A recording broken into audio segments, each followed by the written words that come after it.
hii nayo itabidi niongee. Na ni venye tu sitaki kuigilia stori za watu. Yani nimejiepusha kabisa kumind my own business. Cause hata mambo yenye mimi niko nayo pia imenishida yangu. So natatua yangu pia. Lakini hii kitu imenisukuma mpaka nikaona wacha niseme. Hata mkitaka kunichapa mnichape. Siko saidi yoyote. But kinitaka kusema ni about these two kids. Mmoja ndio anaigiriwa sana. Lakini kuna kitu nimekuja kukumbuka. Wakati mama yao alikuwa, huyu mtoto msichana alikuwaga sana close to this man mwenye walikuwa nakaa na yeye.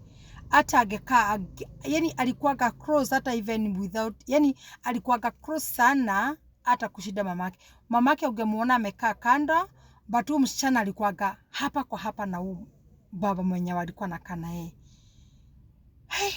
Na najiuliza kama huyu mama hangetaka huyu mtoto akuwe that close, angekuwa anamwambia pana, mtoto wangu msichana usiwe that close to this man, this is your dad, but usiwe close sana to this your dad.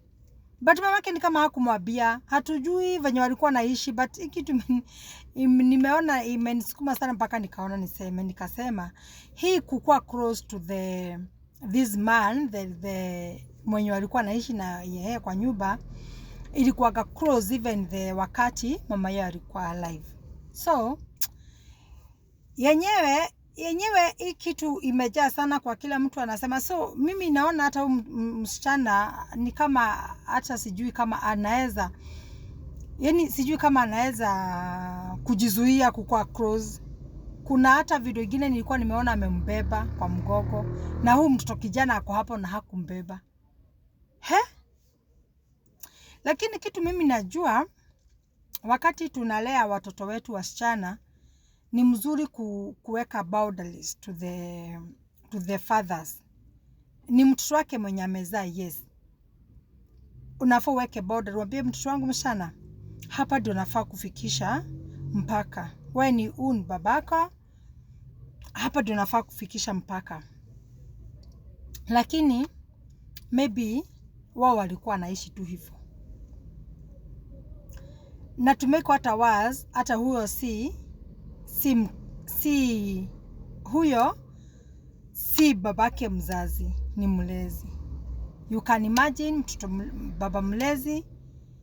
Na kama wazazi huwa wanaambiwa watoto wenu wasichana wawekeni mpaka kwa mababa zao. Na hao baba wanaambiwa waweke mpaka ni wale wamezaa. Na wenye hawajaza wanalea. That my thought. Musinichape, cause hata mimi pia mwenyewe niko na mambo zangu natatua.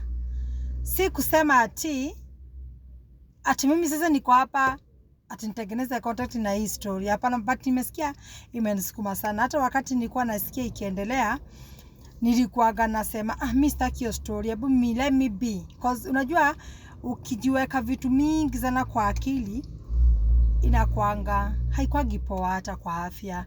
Unasikianga tu kama mimi sitaki kujiweka yani sitaki kichwa yangu ikae na mambo mingi. Nasikianga ni kama yani na over yani ni kama najipatia pressure for nothing. Na mimi najiambianga mimi sitaki kujiweka pressure kwa vitu zenye hasinisaidii. Na kitu yenye naona iko beyond me, sitakagi tu inipatie pressure. Lakini kitu yenye naweza tatua, hiyo inipatie pressure ndio nitatue. But kitu siwezi tatua, haiwezi nipatia pressure. Yes.